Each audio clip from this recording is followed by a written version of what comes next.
السلام عليكم، ازيكم يا حبايبي؟ عاملين ايه؟ النهارده بقى هنعمل ايه؟ مهلبيه امهاتنا. طبعا كلنا عارفين ان احنا بنعمل المهلبيه بكم طريقه. يعني احنا عندنا كم طريقه، ممكن نضيف اضافات كده من دماغنا، بتبقى حلوه قوي كمان، بس مش هتبقى ابدا حلوه زي بتاعه امهاتنا زمان.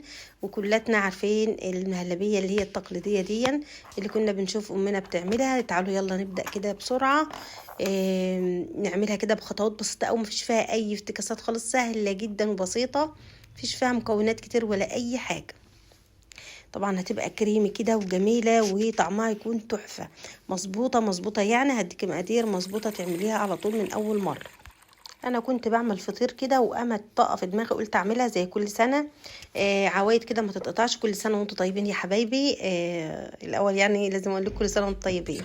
طبعا هنا انا عندي كميه لبن، هما 3 كيلو لبن بالظبط، 3 كيلو لبن. هنشتغل النهارده على 3 كيلو لبن علشان هناكل وناكل الحبايب كده معانا.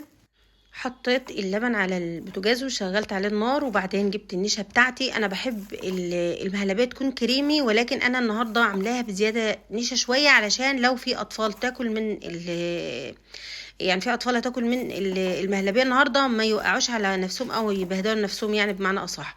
انا بحب 4 معالق تكون هرميه، 4 معالق كبيره الكيلو الحليب. فانا هنا حطيت تقريبا، زودت في المجموعه كلها معلقه ولا حاجه ولا معلقتين، يعني مش فاكره انا حطيت كام معلقه. المهم حطي 4 معالق ونص مثلا للكيلو الحليب او للتر الحليب. هنا حطيت السكر حسب الرغبه، انا ما بحبش السكر كتير ولكن حطي اللي يناسبك. هنا حطيت نص كوبايه ميه، يعني او 3/4 مج، لان المج ده كبير. 3/4 مج على النشا بتاعتي، وقلبتها كويس قوي. انا مش من هواة اللي بيحطوا النشا الاول، انا بحب اعملها بطريقه امي بالظبط. فانا طبعا كنت اشوف امي على طول تعملها كده، ربنا يديها الصحه. بعد كده اللبن بعد ما يبدا يغلى او يعني يبدا في الغليان، بنزل بالنشا كميه يعني حبه بحبه، وايدي ما تسيبش التقليب خالص، بالمضرب او بمعلقه، بس بالمضرب افضل يعني علشان ما تعملش معاكي اي تكتلات. هنا بقى بتحطي شويه بشويه كده في النشا زي ما انت شايفه اهوت، وبقلب كويس قوي. وبعدين بسيبها بقى ايه لما تبقبق كده براحتها، ويعني تعمل زي المبقبقه كده. بعدين يعني تغلى كده وتستوي، تدخل في السوا كده، اقوم حاطه 2 باكو فانيليا على طول. وبعدين اقفل. بعد الفانيليا على طول انا هحط معلقه نشا، معلقتين قشطه، يعني هحط الفانيليا وانا لسه شغاله. وبعدين هحط معلقتين من القشطه. انا هناك الحله اللي هناك دي فيها لبن رايب، وفوق منه القشطه لسه بتاعتها. القشطه البلدي دي بتبقى يعني حوار قوي، يعني بتبقى حكايه في المهلبيه، بترجعك لاصل زمان قوي. يعني بص بتبقى بقى ايه، بص يعني تحسها كده مهلبيه بلدي، مهلبيه فلاح، مش عارفه اوصف لك، هي بتبقى جميله قوي. هنا اللبن، لان انا كنت بشوف برضو امي تجيب الحله على طول كده وتحط منها مباشر القشطه، وتبقى طازه كده ما شاء الله، بتبقى حلوه قوي. ما تكونش بقى ايه غايبه عندك ولا ليها ريحه تغير لك من طعم المهلبيه. هنا هحط معلقتين كبار كده، بتدي لها بقى دسامه وطعم يعني خرافه، مش عارفه اقول لك، يعني مش قادره اقول لك.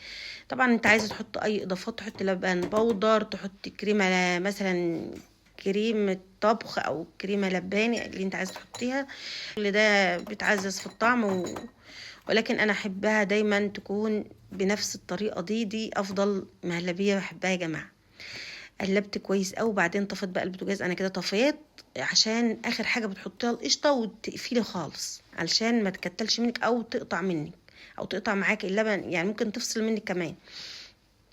هنا هنبدا بقى في الغرف، وزي ما انا هوريكي دلوقتي القوام كده انا بحبه كده، او بحبه يعني قليل عن كده شويه، يعني يكون اخف من كده كمان. بصي هي كده زي البشاميل اللي تقيل شويه، لكن انا بحبها زي البشاميل الخفيف. فزي ما قلت لك بقى عشان ايه الاطفال ما يبهدلوش نفسهم وكده، فبحبها يعني قوامها كده مظبوط برضو، يعني قوامها كده ما تبرد كده هتبقى زي الفل ما شاء الله، يعني ناعمه وكريميه وحلوه قوي، وطعمها كمان احلى واحلى بجد. وهي دي الطريقه بتاعه امهاتنا، وسهله مفيش فيها اي افتكاسات خالص ولا اي دوشه ولا أي حاجه، وتقومي تعمليها. والله كل حاجه موجوده في البيت، ما رحت ولا جيت. انا قمت كده من على الخبيز بتاع الفطير، وقمت يلا جايبه اللبن معايره 3 كيلو من كميه اللبن اللي عندي، وقمت ما شاء الله. طبعا هنا بتزوقي بقى زي ما انت عايزه. انا برضو زوقتها بالمكسرات اللي هي بابسط حاجه، يعني حطيت جوز هند وجوز الهند وزبيب. يعني بص، حابه تحطي عين جمل، تحطي كاجو، تحطي فستق، تحطي بندق، حطي اللي انت عايزه تحطيه. لكن انا زوقتها زي او حطيت عليها شويه الحاجات البساط دول زي ما كانت يعني امي بتحطي، يعني ربنا يديها الصحه. اغرفي بقى في الاطباق اللي انت عايزاها حسب ما انت حابه. انا حطيت في الاطباق الفوم ديت، وحطيت في الكاسات، اي حاجه عندك حط فيها، مش هتفرق بقى حسب ما انت عايزه تعملي يعني تقدمها ازاي. اشوفكم بقى في فيديو جديد، وما تنسونيش باللايك، وكل سنه وانتم طيبين. بالمناسبه انا كنت عامله الفيديو مهلبيه ده من مش عارفه، من يعني كان زي ده بالظبط من سنه او من سنتين، ما شاء الله كان جايب 600 الف مشاهده. يلا بقى ارفعوا لي الفيديو بلايك علشان احط لكم ان شاء الله فيديوهات كتير. اشوفكم على خير، مع السلامه.